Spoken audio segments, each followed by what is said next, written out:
What are rules of origin? Rules of origin are laws setting a rubric for determining the source of goods. Country of origin can be very important for taxes and tariffs, trade agreements, and other matters.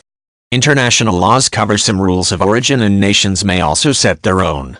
Global trade results in situations where goods may have components from a number of nations, sometimes making it difficult to determine where they originate, and rules of origin standardize this process in the interests of fairness.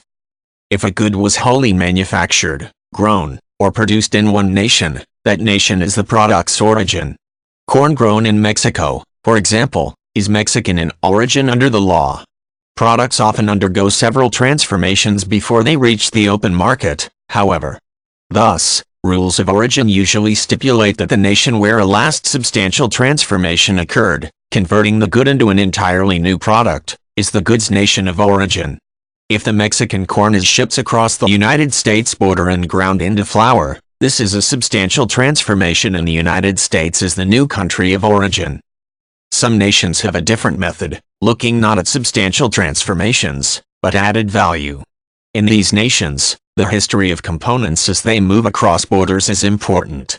Under these rules, repackaging Mexican corn in the United States would shift the corn's nation of origin, even though a substantial transformation does not occur, because the new packaging adds value. Companies consider rules of origin when they decide where to source products and where to assemble them. In a nation where substantial transformations are the key, a company might have components made overseas, and then assemble them in their home nations, so they can label the products as domestic in nature.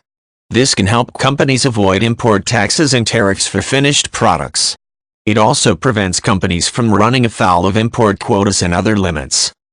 The rules of origin in a given nation may change at the discretion of policymakers. Companies interested in trading, manufacturing, or investing in a country pay close attention to these rules and propose changes, and may lobby for policies they feel will be beneficial to their businesses.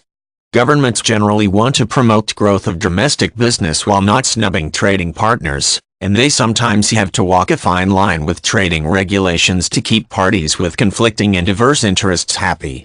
Tools like concessions and treaties can be useful for appeasing trading partners.